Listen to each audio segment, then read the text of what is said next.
Swayam Prabha. Digital India. Educated India.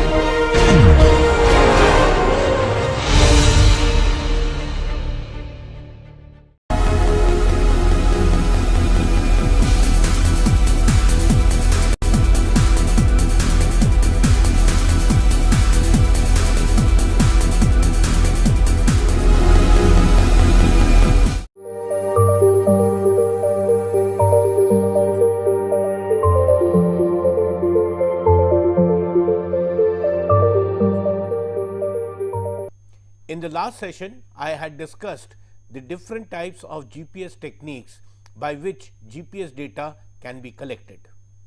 In this session, I would like to focus on the different types of solution that a GPS can provide, followed by the different types of errors associated with GPS observations. So, solutions given by a GPS. First, absolute position. Well, this uses the CA code only and requires only one receiver. Data from at least 4 satellites are required for getting the observation, and it provides an accuracy range of about 15 to 100 meters. This solution is designed for people who just need an approximate location on the earth, such as a boat at sea or a hiker in the mountains. The next solution is real-time differential GPS or DGPS position. Well, this type of solution uses a CA code only and requires 2 receivers. Between the 2 receivers, a radio link is required. The reference receiver at a known location broadcast RTCM, that is Radio Technical Commission for Maritime Services corrections. The rover receiver applies corrections for improved GPS positions. Data from at least 4 satellites, that is the same 4 at both the reference and rover receivers are required. It provides an accuracy range of about 0.5 to 5 meters depending upon the quality of the receiver and the antenna used. This solution gives much better results because here we have a known position at a reference receiver. However, it must have a radio link between the reference receiver and the rover, that is the moving receiver. Next is real-time kinematic RTK float positions. Well, this solution requires CA code along with carrier waves. It requires 2 receivers. The reference receiver at a known location tracks the satellites and then broadcasts this satellite data over a radio link in a format called CMR. CMR is a Trimble defined format. Rover receivers receives data both from the satellites and from the reference data.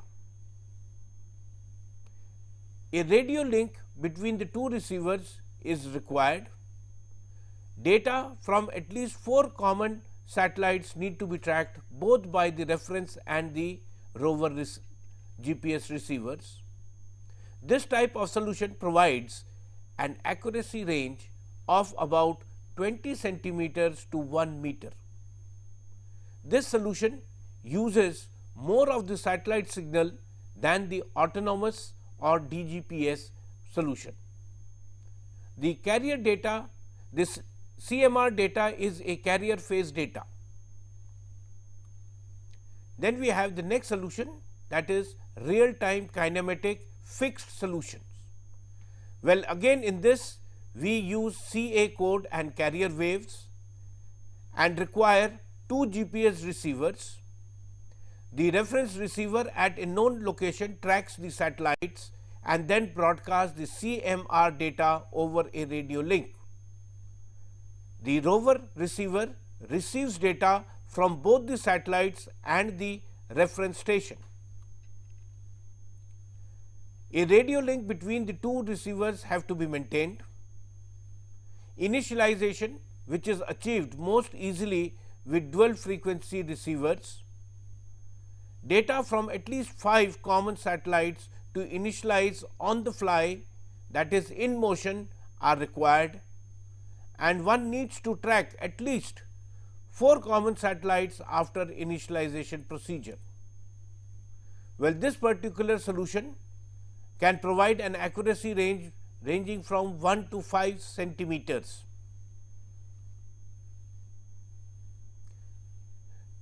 Having looked at now at the different types of solutions which are there, the next important factor is the type of errors which could be associated with a GPS. So, let us look at what are the factors which affect GPS. The GPS errors associated with absolute GPS positioning modes are: 1. Number of satellites required, 2. Multipath, 3. Ionospheric delays, 4th. Tropospheric delays, 5th. Satellite data, 6th. Signal strength, 7th. Distance from the receiver, reference receiver, 8th is radio frequency interference, and 9th is loss of radio transmission from the base. Now, let us look at each of these errors one by one in detail. Before we proceed ahead, this particular slide shows a schematic diagram of the sources, various sources of errors in GPS observations. First error which needs to be looked into is caused by the number of satellites. As we know that apart from the spatial coordinates x, y and z, time is another factor to be taken into consideration. So, at least 4 common satellites be tracked and the same 4 satellites by both the reference and rover receivers either in DGPS or RTK solutions be there. Also, to achieve centimeter level accuracy, a 5th satellite on the fly RTK initialization must be tracked.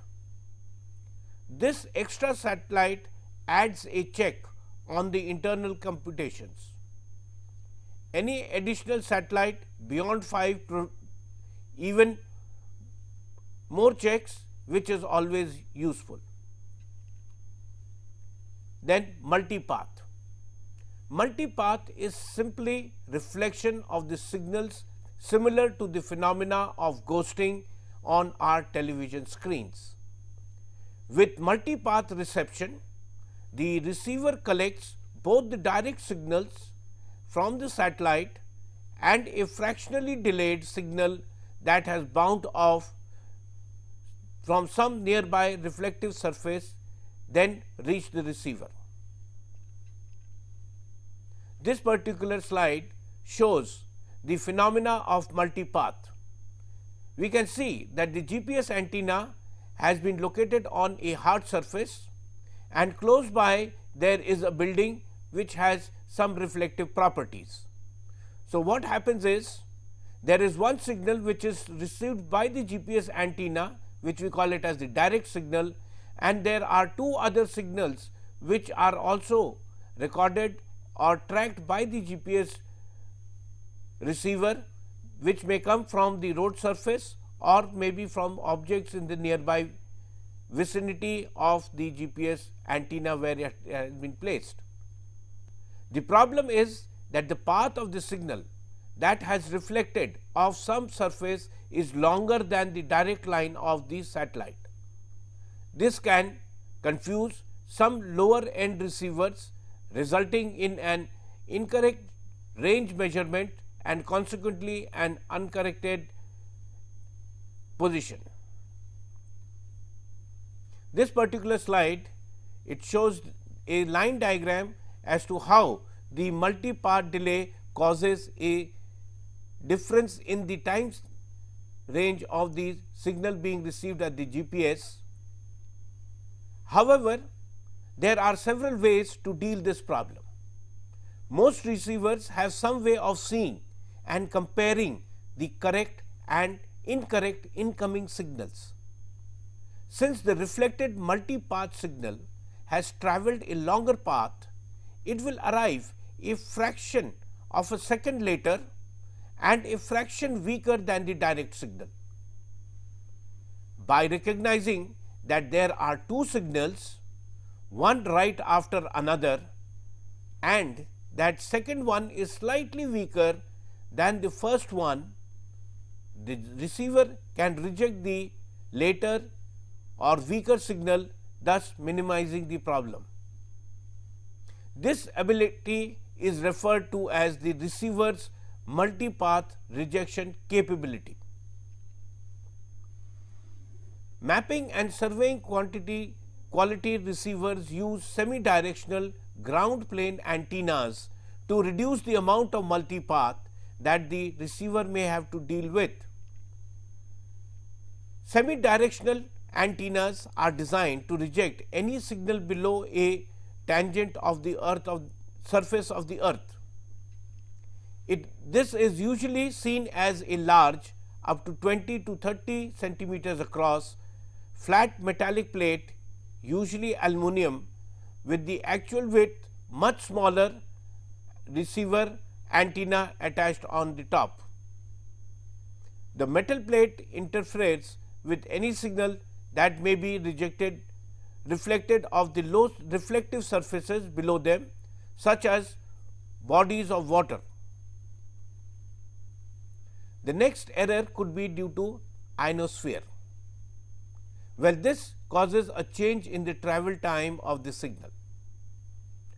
Before the GPS signals reach the antenna on the earth's surface, they pass through a zone of charged particles called the ionosphere,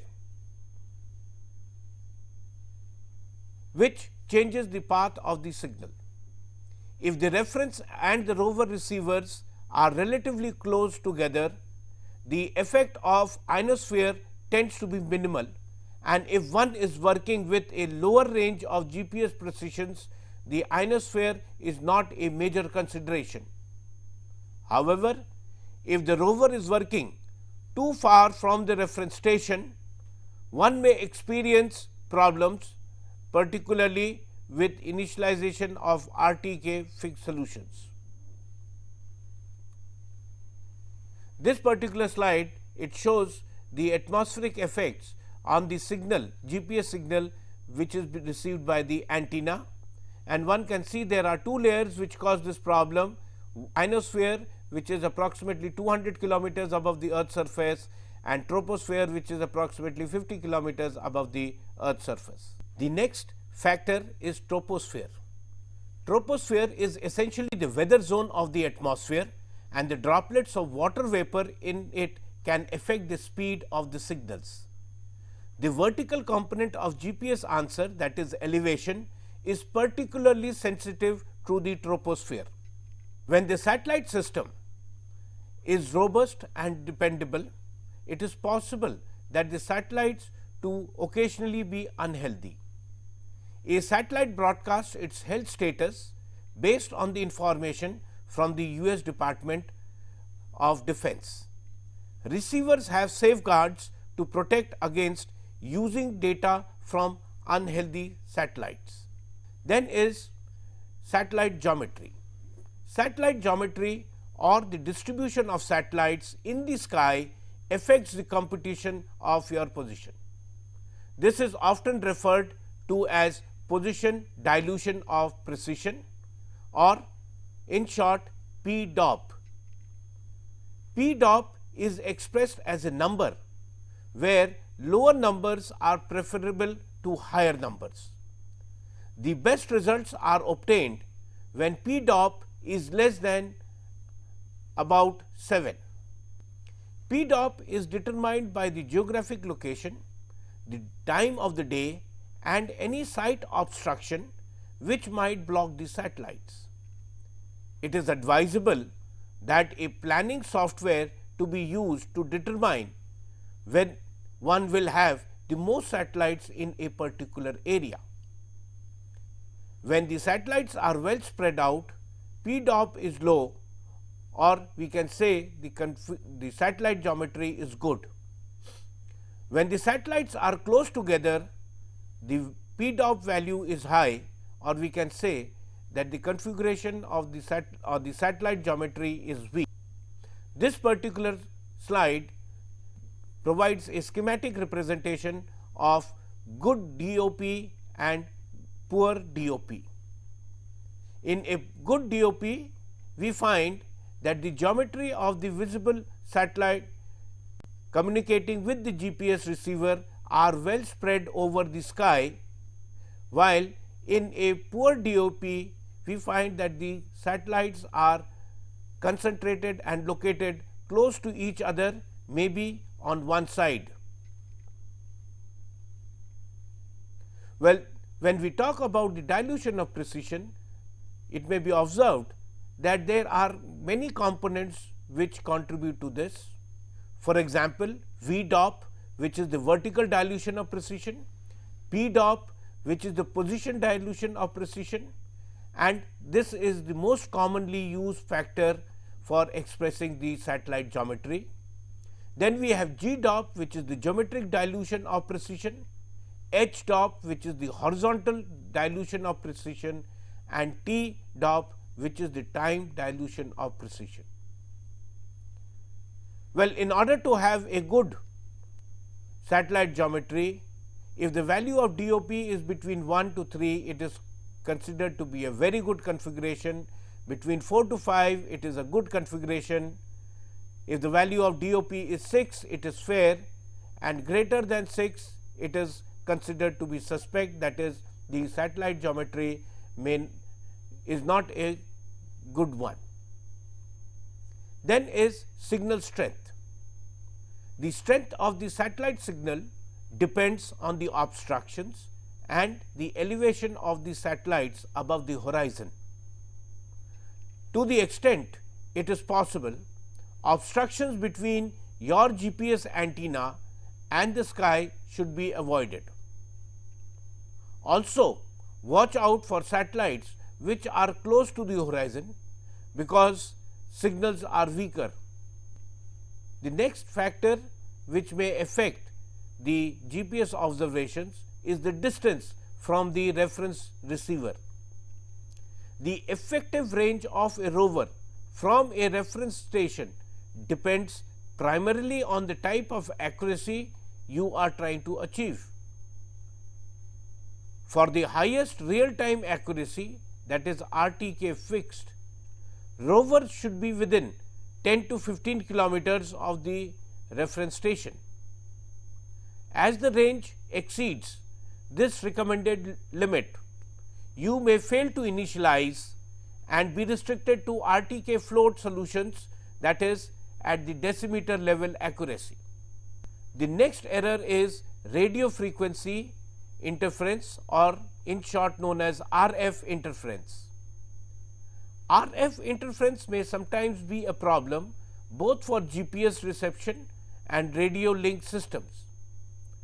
Some sources of RF interference include radio towers, satellite dishes, transmitters, generators. One should be particularly careful of the sources which transmit either or near the GPS frequencies of 1237 and 1575 megahertz, or near harmonics, that is the multiple of these frequencies.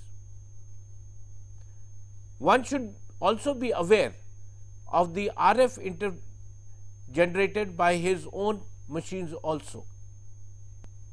Then loss of radio transmission from base. If for any reason there is an interruption in the radio link between a reference receiver and a rover, then the rover is left with a autonomous position. It is very important to set up a framework of radios and repeaters which can provide the uninterrupted radio link needed for the best GPS results.